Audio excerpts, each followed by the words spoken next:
What? What? What the hell is this? Harumph. I didn't get a harumph out of that guy. Give the governor harumph. Harumph! You watch your ass. I see you shiver with anticipation. Let the show begin. Hey everybody, this is David Heretic coming at you with another edition of Reactions, Reviews, and Rants. And tonight... Oh, wow. All right, making his debut on the channel tonight.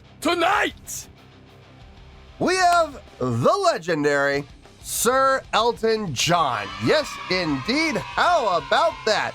Sir Elton John making his debut on the channel. Before we go any further, for those of you who are feeling inclined to doing all the clicks and the likes and the bibbity-boobity-bop, do me a favor, before you do all that stuff, please watch the whole video first, okay? Give me a chance to actually earn those clicks and likes. Now, after the video's done, if you still feel like doing all those clicks and likes, then by all means, feel free to click away. This comes as a request from Gonza Tasmania. And Gonza wanted to see me react to this. It is Elton John performing a tune called Philadelphia Freedom. Now, have I heard the song before? I don't know. I don't know if I have or not. There have been a lot of Elton John songs that have been big hits and have gotten a lot of radio play, a lot of media exposure, a lot of media attention, a lot of media usage in movies and television shows and commercials and you name it. So have I heard the song before? I might have, maybe. I don't know if I have or not. Now, here's the thing. The name Philadelphia Freedom doesn't ring any bells with me, though. It's not resonating with me. So I honestly have no idea. I won't know until I start listening to it, I guess. Now, here's the thing. As always, I'm going to be honest with you guys. So if I start listening to the song and I suddenly go, ha-ha, yeah, okay, yeah, I have heard this song before, I'll let you know. That's the truth. You know me, I'm going to be honest with you guys. This was posted by Philip Annis. Sure, why not? And the video has 349,000 views. It'll get you there. Other than that, there's really nothing else left to say. Link to the original video will be down below in the video description for your viewing pleasure at your leisure. Let's get started. What do you say? Are you ready? Are you ready? Because here we go. All right. Here we go. Elton John, Philadelphia Freedom, Central Park, 1980. We're going way back with this one. All right. Cool. All right, let's do this. All right, boy, let's do this.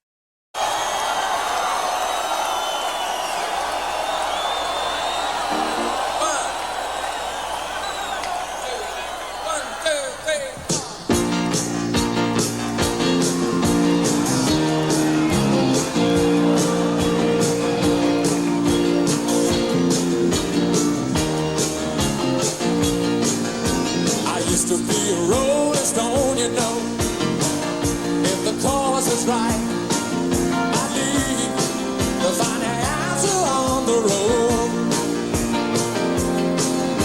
I used to be a heart beating for someone, but the time is right.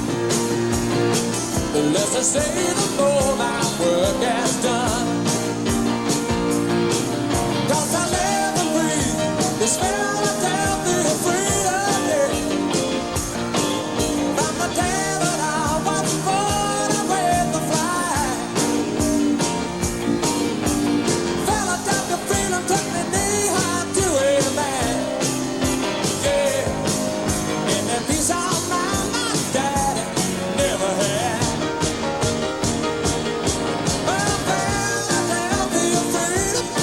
Trying to be, I love you.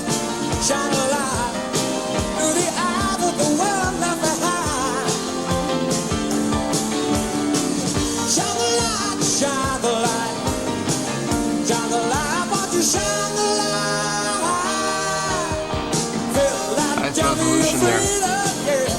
I love. Yes, I do.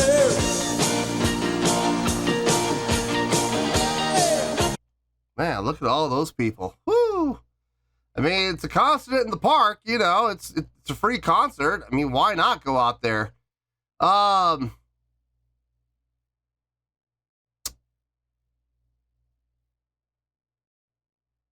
It's a nice tune.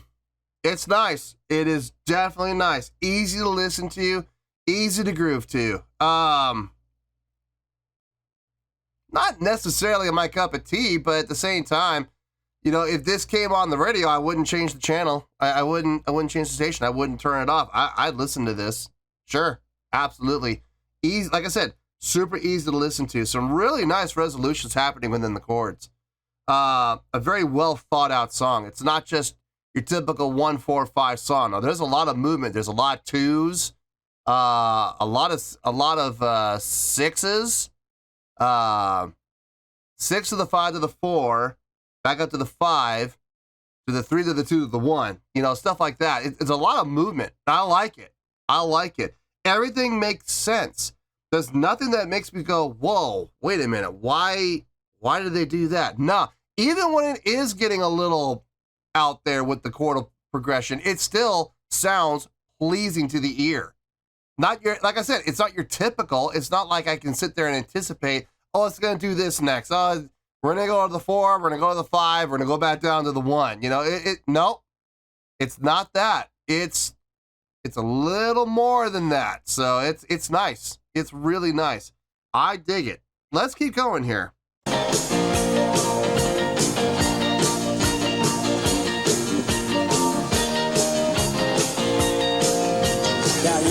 You can't live your life alone. Some of us choose the city, some others choose the good old family home.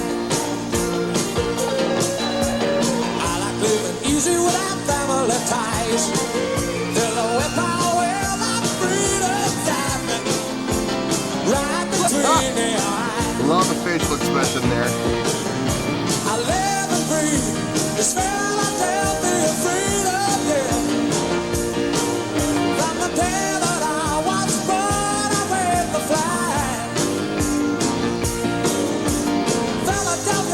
Tuck me knee high to a land. Yeah, give me peace of mind, my daddy, you never had. Oh, Philadelphia freedom, shine on me. I love you, shine a light through the eyes of the Man, look at the size of that crowd. Shine the light, shine the light, shine the light. Shine the light, Philadelphia freedom, yeah, love. Yes, I do.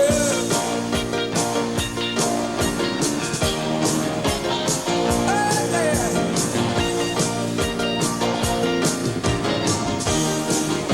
Ooh, let me tell you, that Philadelphia freedom, shine on me. Shine the light,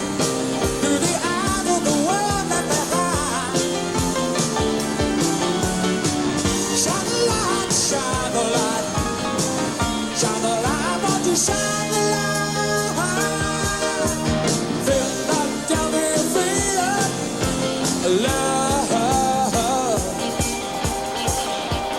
Don't you know love? Looking into the crowd, I like that. Don't you know I love you? Yes, I do. Philadelphia freedom, I love, love, love. Yes, I do. Philadelphia freedom. Love the crowd interaction right there. Looking into the crowd, pointing into the crowd. You did that a couple of times, actually. Thing is, when you're sitting back there on the piano, you're playing, man. Both your hands are busy. It's kind of tough to do that. But look, whenever he has the opportunity, though, he takes it. And look, that is one of the best signs of a showman. When you have the opportunities, you take advantage of them. You don't just let them slip by, you know? He could. Look, as a piano player, he could make the argument and he could make the excuse of, well, I'm playing with both hands. I don't really have the chance. I don't really have the opportunity to, interact with the crowd. I got to focus on my playing. He could make that argument and it would stick. It would, but he doesn't do that. He doesn't make that excuse. He gets the chance. He's not playing for a little bit. He's resting for like 2 measures. He takes those 2 measures and rather than take a breather, he spends it interacting with the crowd. Gotta appreciate that. You gotta appreciate that. He's got a full band up there, man. He's got a full set of 2 guitars, bass, drummer, synth player. I mean, he's got the whole shebang up there with him. I dig it. It sounds good. It does sound good too, even for a live performance, especially a live performance done outside. I gotta say, it sounds surprisingly clean. I guess they might be getting this audio direct from the board. That's the only thing I could think of. And even then, it still sounds really good. For the 80s especially. I mean, let's be honest, fidelity in the 80s wasn't quite as good as it is now. So, no, this sounds clean. It sounds crisp. I like it. I really like it. Let's finish this out and we'll get to the review.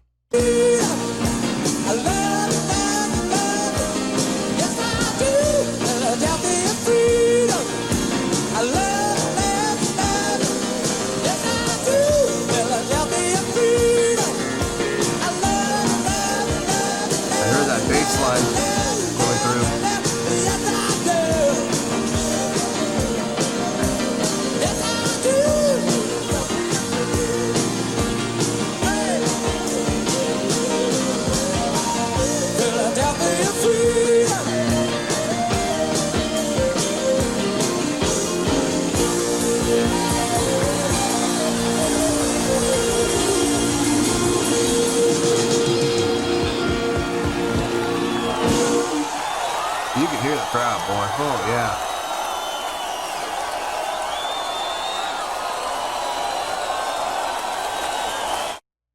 Nice. Nice. Oh, man, the size of that crowd. Like, seeing it from this angle, I mean, it looks like a pretty good-sized crowd. But then when they get to the stage point of view and you see the crowd from the stage, good Lord, it looks 10 times bigger.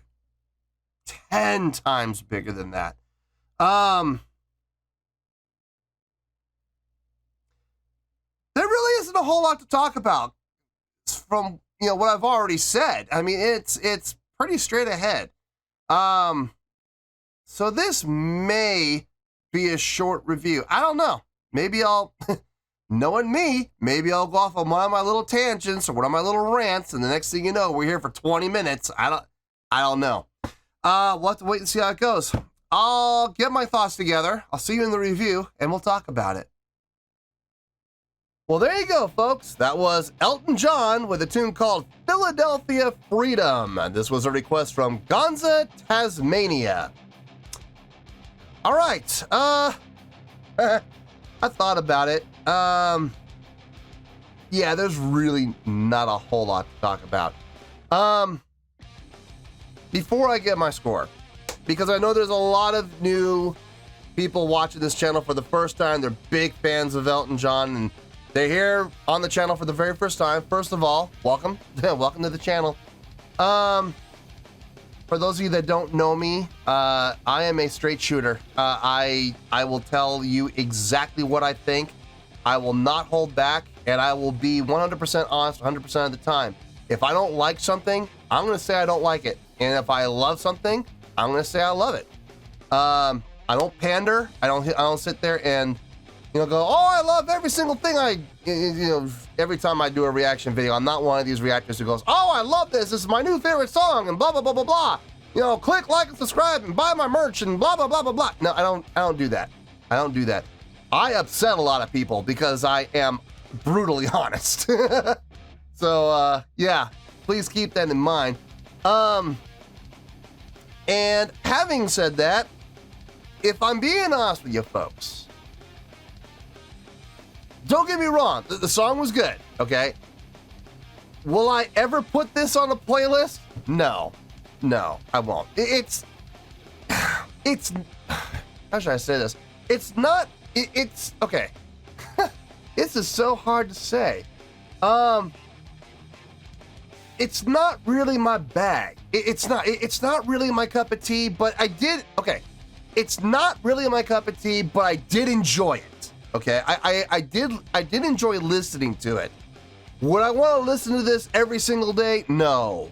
It would get old really quick. But I mean, it is a nice song. I did enjoy it. I did enjoy listening to it this one time. Will I ever listen to it again? I don't know if I'll listen to it by choice, but I will say this: if I ever hear the song come on the radio, I'm not going to change the channel. Okay, I will listen to it and I will enjoy it. But I'm not going to sit here and lie to you guys and say I'm going to put this on every single playlist I have and blah blah blah blah blah. No, I'm not. Okay. But having said that, and this is where things get really weird. On a scale of 1 to 10, I'm going to give that an 8.5. Yep, 8.5. I feel great about that score. Let me tell you why. Why? I have always said on this channel, I don't have to enjoy a song to give it a great score. On the flip side, I don't have to hate a song to give it a low score. This is one of those times where, like I said, the song isn't necessarily my jam. It's not really blowing my skirt up as far as I found a new favorite song. You know, I'm not going to say that. But at the same time, there's also no denying there's a lot of greatness happening in this song. There really is. First and foremost, the chordal progressions that he was coming up with. Man, he has some cool progressions going on there, man. Not at all predictable. Not at all. Usually when you hear a rockin' tune, like you'll hear a song, right? You'll hear a song and you'll be listening to it. And there's a lot of songs out there where you can go, I'll bet you they're gonna go here. And sure enough, that's exactly where they go. Because the band has a certain formula that they follow and it works for them and they've had success with it, so they're gonna keep riding that horse. Or it's usually a style of music, like, for example, you hear Journey, right? And along with Journey, you'll get lumped into other bands like Kansas and Styx and REO Speedwagon and Survivor. And you'll hear all these arena rock bands, right? Do a lot of those bands follow a lot of the same chordal progressions? Yes, they do. Why? Because that's what the style of music does. So, when you listen to this song, though, there's no predictability. Don't even bother trying to guess where he's going to go next with his chordal progression. Now, was there a pattern? There is a pattern, but he had to write that pattern, and that pattern was not predictable. 1 to the 4 to the 4, 3, 2, 1. Okay, granted, that's a little predictable, but the next time, 1 to the 2 to the 6 to the 4 to the 5 to the 4 to the 3 to the 2 to the 1. Didn't see that coming. No, I did not. But here's the thing. Everything that he played, everything that he wrote out, everything was very conducive. Everything made sense. And more importantly than that, everything was very pleasing to the ear. Everything would resolve. There was nothing left unfinished. There never was a point in the song where it felt like, wait a minute, you worked up to this point and then you just stopped and then you went back over here. You never brought it back. Every single time it would come back. Every single time it would return. Every single time it would come full circle. When you're writing a song like that, guys, it is not easy to do. It is not. And with his chordal choices for his chordal progression being kind of out there, but in a very pleasing way, that makes it even tougher. So kudos. Absolute kudos. I would say, to some extent, I would say that is impressive. Just building along those numbers, building along those integers. No fancy key signature changes, no fancy tie signature changes, but at the same time, portal selection being what it was, as unique as it was, yeah, man, impressive, absolutely. Vocally, everything he sang sounded really good. I like his voice. I know I've seen a lot of people criticize his vocals in the past, and he sounds nasally, and you know he's too much of a he sounds too much like a show tune singer and stuff like that. I'm sorry. I respectfully disagree. I think his vocals sound just fine. I think his vocals sound very conducive to the song. I've heard him sing other things where he will change up his vocal style to fit the context of the song. I know everybody's heard this song. Look at Candle in the Wind, right? Okay, does he sound like a show tune singer on that song? No, he doesn't. He sounds full-chested, open-throated, singing, with, from the depths, singing with support and power and projection, the way that, and with clarity, the way that you're supposed to sing, right? But then you got a song like this where it's more upbeat, it's more popping, it's more rocking, it's more, it's got a groove, man, and he adjusts his singing style to fit the context of the song. Could you imagine if he sang this song like he sang Candle in the Wind? Do you really think for 1 second that that's gonna work? No, it's not. He adjusts his vocal style to fit the context of the song. I think that is awesome. I think that is smart singing. And I wish more vocalists would do that, rather than stick to their one style that they're really good at and trying to force that one style to fit 17 different styles of songs. Because it's gonna fit like between 50 to 80% of them, right? But then there's that other 50 to 20% that makes you scratch your head and going, why is he singing like that?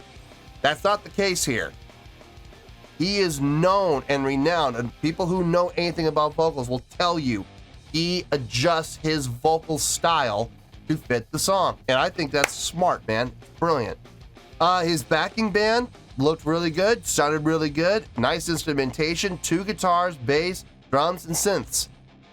Not overly complicated, not overly done, just had what he needed to get the job done. And they all sounded really good.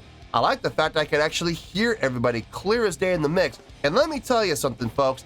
Playing outdoors, even with today's modern technology, playing outdoors is always a challenge to get a good sounding mix, because especially bass, more than any other instrument, gets sucked up into the air just so fast. It is so hard to get a good quality bass sound in an outdoor arena. My only guess is they're getting their audio directly from the board.